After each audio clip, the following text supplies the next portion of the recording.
Il y avait combien de maisons? 28 maisons. Toutes les maisons qui étaient à bordure de mer, c'était des maisons des esclaves. Avant, il y avait 28. Là, c'est la première maison des esclaves construite par les Portugais. L'histoire par cœur, dis-leur. Ah, Tu connais l'histoire par cœur, hein? je connais toute l'histoire. Hein. Tu connais toute l'histoire, hein? Aïe, aïe, aïe. T'as quel âge? 11 ans. Et là, vous avez la statue de la libération de l'esclavage qui nous a été offerte par les frères guadeloupéens le 31 juillet 2002.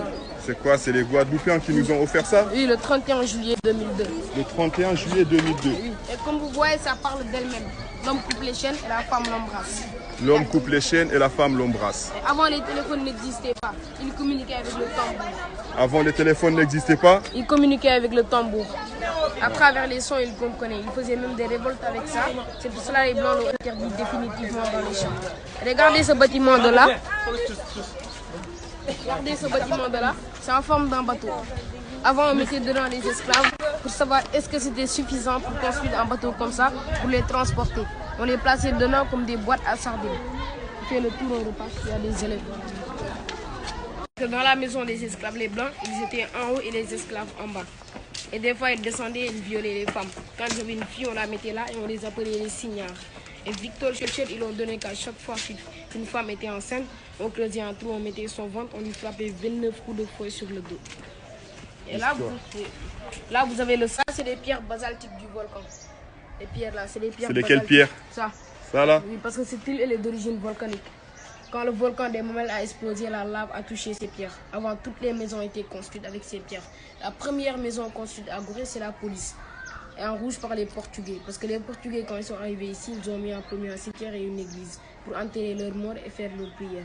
Et le jour, ça fait frais, mais la nuit, ça fait très chaud. Ces pierres. Non, le petit connaît l'histoire. Macha. Au centre de l'île, c'est à partir d'ici qu'on a mesuré la largeur et la longueur. 900 mètres de long, 300 mètres de large. Là, c'est quoi ça? Ça, c'est la largeur qui fait 300 mètres et là, la longueur 900 mètres. Et à 27 hectares. Là, on est au cœur du... Voilà. Il y a 1800 habitants qui vivent en permanence. Il y a combien d'habitants? 1800. 1800 chrétiens, 1000 musulmans. Ils vivent en harmonie. Aïe, aïe, aïe. Vous connaissez cet arbre-là, le sablier? Il s'appelle comment l'arbre? Le sablier? Oui, le sablier. C'est ça qui donne le rhume des fesses.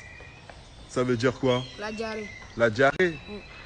On dit le rhume des fesses. Le rhume des fesses.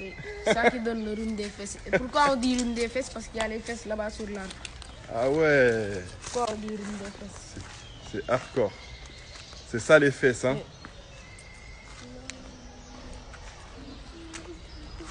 Ça, avant, c'était une fontaine. Mais à cause de l'épidémie de peste qui a ravagé l'île en 1790, cette fontaine a été déplacée.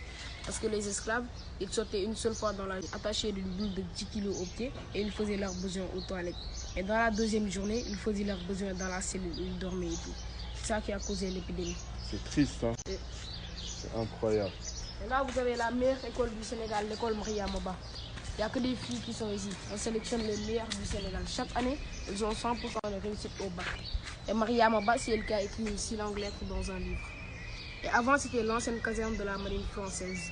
Si le père n'était pas nommé par l'ordre national du Lion, sa fille ne pouvait pas accéder. Et maintenant, on a dit qu'on va laisser la chance aux meilleurs.